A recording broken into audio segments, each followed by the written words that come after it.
Welcome back to the Soul Synergy Network podcast. I'm your host, Dr. Irma Elisheva Diaz. Today's episode is for caregivers, those walking alongside a loved one with the terminal illness. If you're caring for someone while already feeling the ache of loss, if you find yourself grieving while your loved one is still here, if your heart feels stretched between love, fear, exhaustion, and devotion, this conversation is for you. Today we're talking about anticipatory grief, a form of grief that caregivers often carry quietly and bravely, long before death occurs.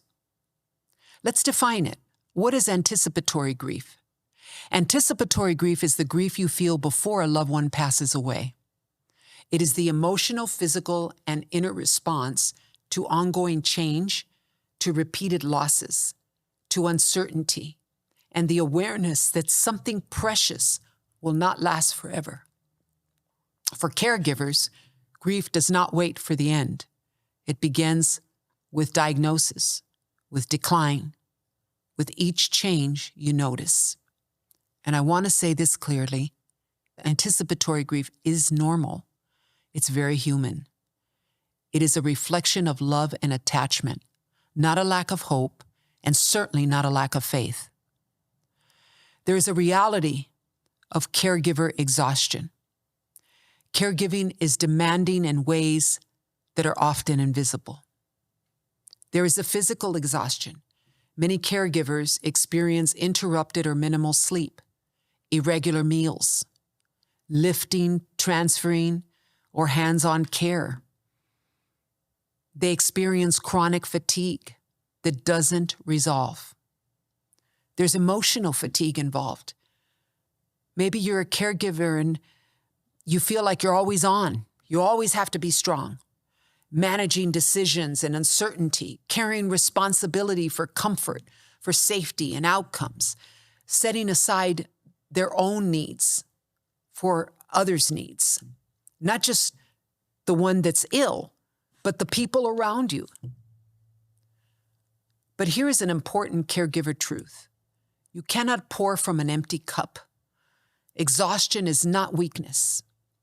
It is evidence that you are carrying a tremendous load. So let's take a minute and look at the emotions of anticipatory grief. Anticipatory grief is rarely one feeling at a time. Caregivers often experience sadness and a sense of impending loss before it even happens. They experience anger, irritability, or frustration, maybe a fear of the future, depending on your relationship with the one you're caring for, or fear of watching decline. Some caregivers experience guilt. Am I doing enough? Have I said the right things?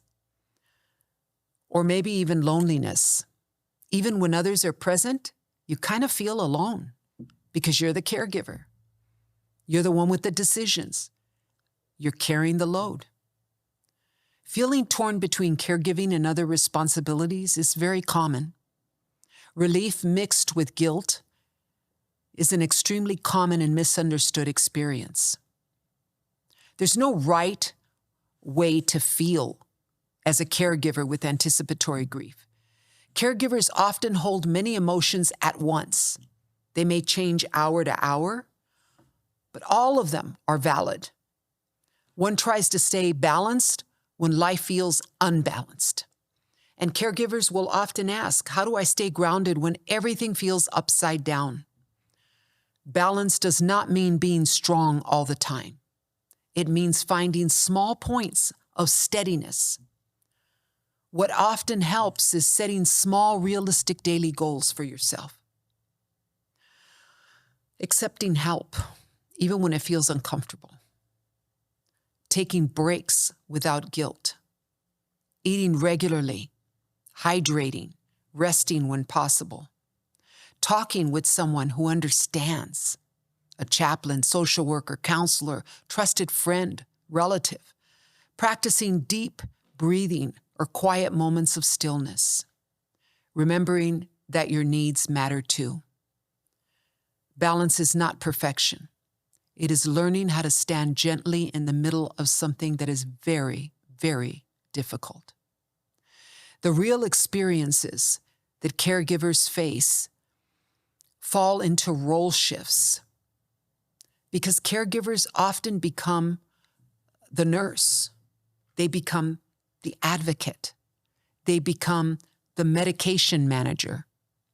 They become the appointment coordinator. They become the decision makers. And what a responsibility that is. Many feel unprepared for the medical side of caregiving, and that's completely normal. Caregivers sometimes feel isolated. Caregiving can quietly shrink your world. It really can. Social connections, they kind of fade. Others may not understand. You may pull back emotionally just to survive that misunderstanding. A caregiver watches the changes. That's so hard. One of the hardest aspects of caregiving is watching gradual loss, physical decline, changes in personality or cognition, losing pieces of a person you love over time. This leads to something called ambiguous loss, grieving someone who is still alive but changing. As a caregiver, you may be carrying internal conflict because sometimes, often, you can carry painful contradictions, like wanting more time, but wanting suffering to end, or feeling guilty for for thinking the two ways, more time, wanting the suffering to end, the guilt comes. The truth is, these reactions are normal.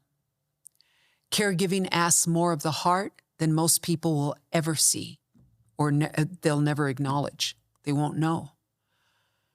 So here's what a caregiver needs to hear. And it's directly to you. You're doing enough. Perfection is not possible. It's impossible. Your presence and love matter more than doing everything right. Your feelings are valid. Sadness, anger, frustration, fear, relief. None of these make you a bad caregiver. You deserve support.